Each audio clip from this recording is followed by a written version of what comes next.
Hello, Miss Anderson's class. We're gonna finish The Tiger Rising. Chapter 13. We walked together through the scrub. The rain had stopped, but the whole world was wet. The pines and palmettos and the sad clusters of dead orange trees all dripped water. This is where my mother grew up, Sistine said, swinging her arms wide as they walked. Right here in Lister. She said that she always told herself, if she ever made it out of here, she wasn't going to come back. But now she's back because my father had an affair with a secretary whose name is Bridget and who can't type, which is a really bad thing for a secretary not to be able to do. And my mother left him when she found out. He's coming down here to get me. Soon. Next week, probably. I'm going to live with him. I'm not staying here, that's for sure. Bob felt a familiar loneliness rising up and draped its arm over his shoulder. She wasn't staying. There was no point in wishing. The suitcase needed to stay closed. He stared at Sistine's shiny shoes and willed his sadness to go away. Aren't you worried about messing up your shoes? He asked. No, she said. I hate these shoes. I hate every piece of clothing that my mother makes me wear. Does your mother live with you? Ryan shook his head. Nah, he said. Where is she? Rob shrugged his shoulders. My mother's going to open up a store downtown. It's going to be an art store. She's going to bring some culture to this area. She could sell some of your wooden sculptures. They aren't sculptures, Rob protested. They're just whittling. That's all. And we got to be quiet because Bucamp doesn't want people walking around on his land. Is this his land? Sistine asked. Everything is, said Rob, the motel and the woods. He can't own everything, Sistine argued. Besides, I don't care. He can catch us. He can put us in jail for trespassing. I don't care. If we were in jail, we wouldn't get to see the tiger.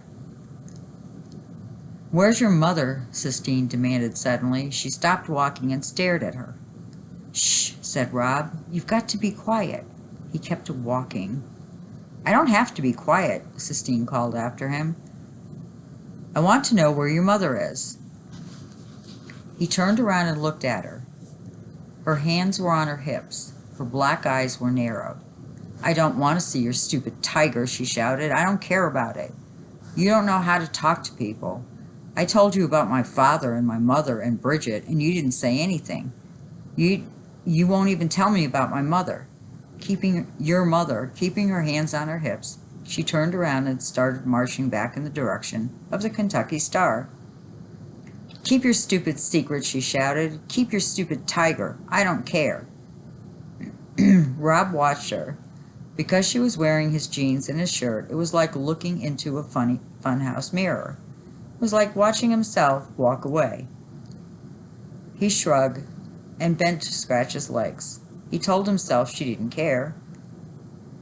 He told himself that she was leaving soon anyways. But when he looked up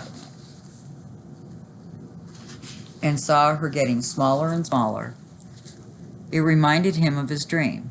He remembered Sistine riding into the woods on the back of the tiger. Suddenly, he couldn't bear the thought of watching her disappear again.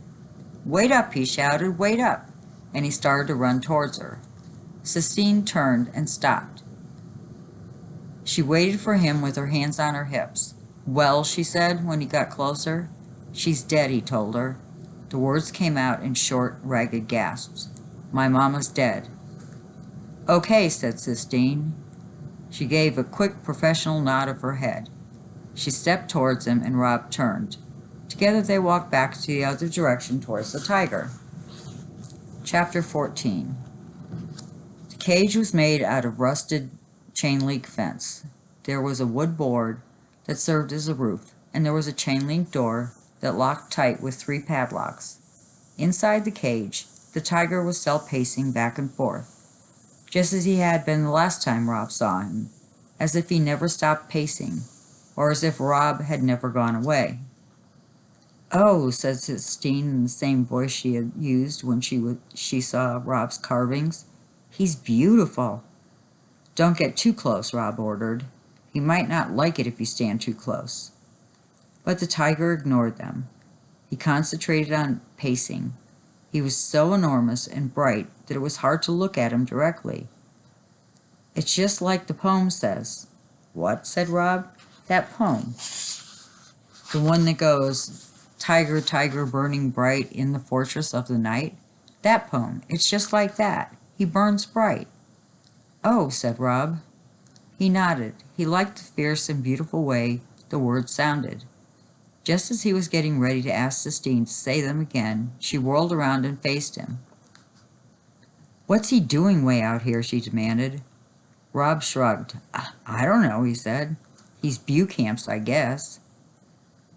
"Buchamp's what?" said Sistine. "His pet?" "I don't know," said Rob. "I just like looking at him. Maybe Buchamp does too. Maybe he just likes to come out here and look at him." "That's selfish," said Sistine. Rob shrugged. "This isn't right. For this tiger to be in a cage. It's not right." "We can't do nothing about it," Rob said. "We could go let him out," she said. "We could set him free." She put her hands on her hips. It was a gesture that Rob had already come to recognize and be wary of. "We can't," he said. "There's all them locks." "We can saw through them." "Nah," said Rob. The mere thought of letting the tiger go, made his legs itch like crazy. "We have to set him free," Sistine said, her voice loud and uncertain. "Nah," said Rob. "It ain't our tiger to let it go." "It's our tiger to save," Sistine said fiercely. The tiger stopped pacing. He perked his ears back and forth, looking somewhere past Sistine and Rob. "Shh," said Rob. The tiger cocked his head. All three of them listened. "It's a car," said Rob. "A car's coming. It's Buchamp. We gotta go. Come on." He grabbed her hand and pulled her into the woods. She ran with him. She let him hold on to her hand. It was an impossibly small and bony hand, as delicate as the skeleton of a baby bird. They ran together, and Rob felt his heart move inside him, not from fear or exhaustion, but from something else. It was as if his soul had grown and was pushing everything up higher in his body. It was an odd, familiar feeling, but he couldn't remember what it was called. "Is he behind us?" Sistine asked breathlessly. Rob shrugged. It was hard to move his shoulders up and down and keep hold of Sistine's hand at the same time.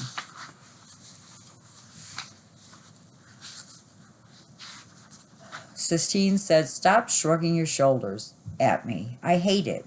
I hate the way you shrug all the time." But that made Rob remember Willie Mae saying that when he shrugged he looked like a skinny bird trying to fly. It struck him as funny now. He laughed out loud at the thought of it, and without asking himself what he was laughing about, without dropping his hand, without stopping, Sistine laughed too. Then Rob remembered the name of the feeling that was pushing up inside him, filling him full of overflowing. It was happiness. That's what it was called. Chapter 15.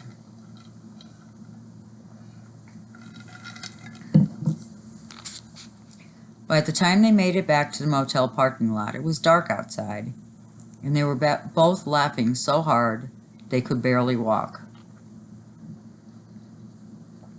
"Rob," said his father. He was standing at the door to their room. The blue-gray light from inside seeped out everywhere. "Yes, sir," said Rob. He dropped Sistine's hand. He stood up straight. "Where you been?" "Out in the woods." "Did you finish all them chores I told you to do?" "Yes, sir." "Who you got with you?" his dad asked, squinting in the darkness. Sistine drew herself up tall. "This is Sistine," said Rob. Uh-huh, said his father, still squinting. You live around here? For now, said Sistine. Your parents know you're out here?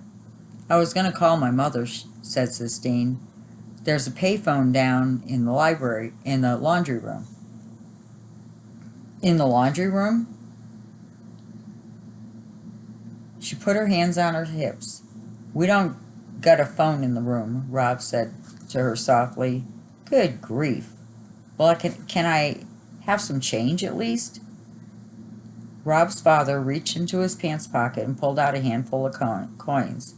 He balanced the money in the palm of his hand, as if he were preparing to do a magic trick. Rob stepped forward and took the coins from him and handed them to Sistine. You want me to go with you? He asked. No, she said. I'll find it. Thank you very much. Rob, what's that girl doing in your clothes? She had a dress on, Rob said, and it's too pretty to wear out in the woods. Come on in here. Let's get that medicine on your legs. Yes, sir, said Rob. He walked towards the room, slowly. His happiness had evaporated. His legs itched. The motel room, he knew, would be dark as a cave, lit only by the gray light of the TV. When his mother was alive, the world had seemed full of light. The Christmas before she died, she had strung up the outside of their house in Jacksonville with hundreds of white lights. Every night, the house lit up like a constellation, and they were all inside it together, the three of them, and they were happy. Rob remembered, and as he remembered, he stepped into the motel room. He shook his head and scolded himself for opening his suitcase. Just thinking about all the things that were gone now seemed to make the darkness darker.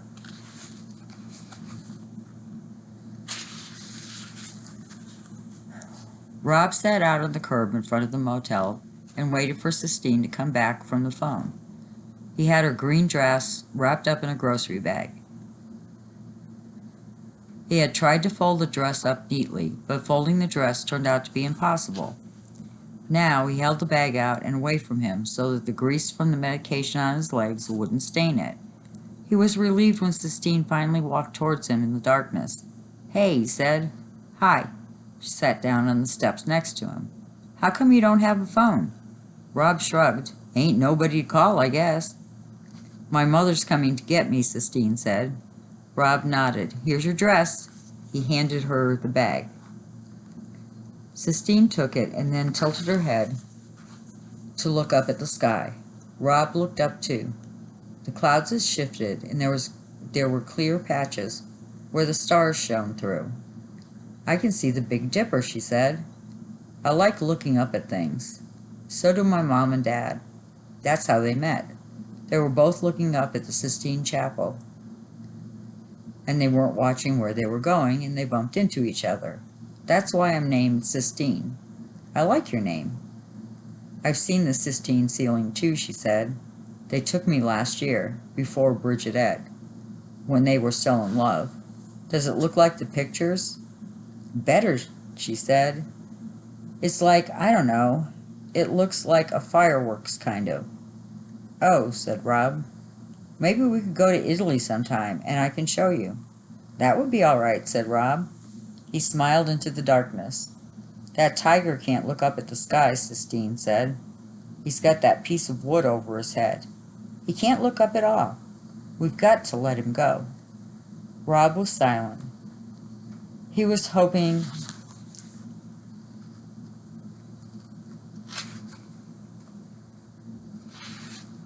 that if he didn't answer her, she might go back to talking about the Sistine Chapel. How did your mother die? She asked suddenly. Rob sighed. He knew there was no point in trying to not answer. Cancer, he said. What was her name? I ain't supposed to talk about her, said Rob, closing his eyes. Why not? Asked Sistine. Because my dad said it doesn't do no good to talk about it. He said she's gone and she ain't coming back. That's why we moved here from Jacksonville, because everybody always wanted to talk about her. We moved down here to get on with things. There was a crunch of gravel. Rob opened his eyes in time to see the headlights of a car sweep over them. "There's your mother." "There's my mother," said Sistine. She stood up. "Quick, tell me your mother's name." Rob shook his head. "Say it," she demanded. "Caroline," Rob said softly, cracking his suitcase open and letting the word spill out. Sistine gave him another businesslike nod of her head. "Okay, I'll come back tomorrow, and we'll make plans for letting the tiger go." "Sissy," said a voice. "Baby, what in the world are you doing out here?" Sistine's mother got out of the car and came walking towards them. She had on high heels, and she wobbled as she walked in the gravel parking lot. Her hair was a lighter shade of yellow than Sistine's and piled up high. When she turned her head, Rob recognized Sistine's profile, her sharp chin, pointed nose, but the mouth was different, tighter. "Good Lord," said Miss Bailey to Sistine, "what have you got on?" "Clothes," said Sistine. "Sissy, you look like a hobo. Get in the car." She tapped her high-heeled foot on the gravel. Sistine didn't move. She stood beside Bob. "Well," her mother said, "you must be Rob." "What's your last name, Rob?" "Horton," said Rob. "Horton. Horton. Are you related to Sheldon Horton, the congressman?" "No, ma'am, I don't think so."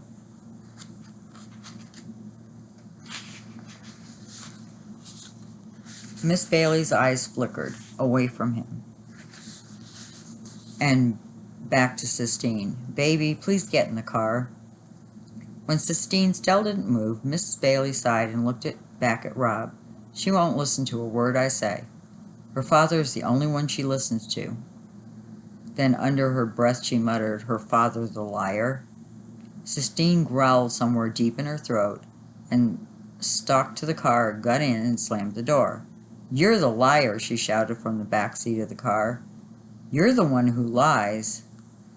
"Jesus," said Miss Bailey. She shook her head, turned, and walked back to the car without saying anything new to Rob. Rob watched them pull away. The motel room door slammed. Somebody laughed. A dog barked once, short and high, and then stopped. And then there was silence. "Caroline," Rob whispered in the darkness. "Caroline, Caroline, Caroline." The word was as sweet as forbidden candy on his tongue. The next morning, Rob was helping Willie Mae in the laundry room. They were folding sheets and chewing 8-ball gum. All night he had tossed and turned, scratching his legs and thinking about the tiger and what Sistine had said. "You ever been to a zoo?" Rob asked Willie Mae. "One time," said Willie Mae. She cracked her gum. "Went to the zoo over in Sorley. Place stank. Do you think them animals minded it, being locked up? Ain't nobody asked them did they mind it." Willie Mae pulled another sheet out of the dryer and snapped it open. Rob tried again. "Do you think it's bad to keep animals locked up?" Willie Mays looked at him over the top of the glasses and stared at him hard. Rob looked down at his feet. "When I wasn't but little, my daddy bought me a bird in a cage. It was a green parakeet bird. The bird was so small, I could hold it right in the palm of my hand." She draped the sheet over one shoulder and held out the cupped hand to show Rob. It looked to him like a hand big enough to hold the entire world. Held him in my hand, could feel his little heart beating. He would look at me, cock his head this way and that. Called him Cricket on account of him all the time singing. "What happened to him?"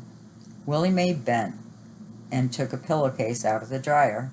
"Let him go." "You let him go?" Rob repeated. "Couldn't stand seeing him locked up, so I let him go." "Then what happened?" "I got beat by my daddy. He said I didn't do that bird no favor. He said all I did was give some snake a supper." So you never saw him again? Said Willie Mae. But sometimes he comes flying through my dreams, flitting about and singing. Here, go on and grab hold of the other end. Help me fold this up. Rob took hold of the sheet, and as it billowed out between them, a memory rose up before him. His father standing in the yard, holding his gun up in the sky, taking aim at a bird. You think I can hit it? His father said. You think I can hit that itty-bitty bird? Robert, his mother said. Why do you want to shoot that bird for? To prove I can, his father said. There was a single crack, and the bird was suspended in midair, pinned for a moment to the sky with his father's bullet. Then it fell. Oh, Robert, his mother said. It hurt the back of Rob's throat to think about that now, to think about the gun and his mother, and the small thud the bird made when it hit the ground. I know something that's in the cage, said Rob, pushing the words past the tightness in the throat. Willie Mae nodded her head, but she wasn't listening. She was looking past Rob, past the sheet, past the laundry room. Who don't? She said finally. What? Who do you know that's in a cage? After that, they folded the sheets in silence. Rob thought about the bird and how, when he had finally found its small, still warm body, he had started to cry. His father told him not to. Ain't nothing to cry over, he said. It's just a bird. Rob was sweeping the cement sidewalk in front of the Kentucky Star rooms when Bucamp pulled up in his red Jeep and honked the horn. Hey, he hollered. Bucamp was a large man with orange hair and an orange beard and a permanent toothpick on the side of his mouth. The toothpick waggled as he talked. We got you on the payroll now, too? No, sir, said Rob. All right, hooted Bucamp. He hopped out of the car. Got you working here for free. That's what I like to hear. Yes, sir, said Rob. Aren't you supposed to be in school? Or are you done graduate already? The gold chains buried deep in Bucamp's orange-red hair winked at Rob. I'm sick, said Rob. Sick and tired of school, right? Don't got a mama putting you down rules for you. Got to make your own rules. Not me. He jerked his hand in the direction of the motel office, where his mother, Ida, worked the front desk. He winked at Rob, and then looked to the left, then to the right. Look here. I got me a number of deals going on right now, a few more than I can properly handle. I wonder if a smart boy like you wouldn't be looking for a way to pick up some extra spending money. He didn't wait for Rob to answer. Let me tell you what I got cooking. You like animals?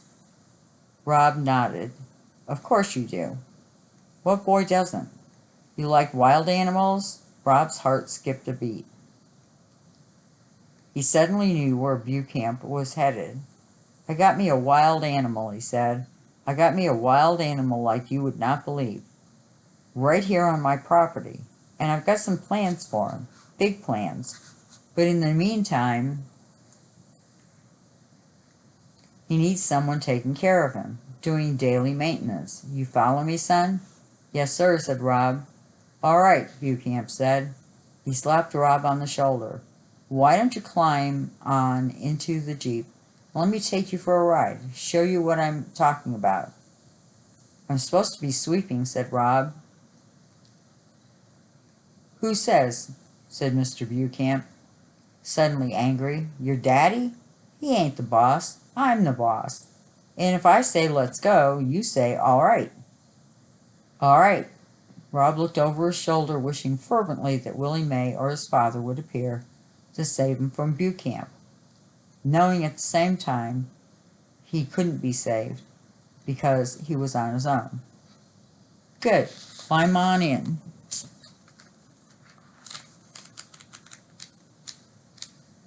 Okay, we're not going to be able to finish this one today, so we will finish it tomorrow.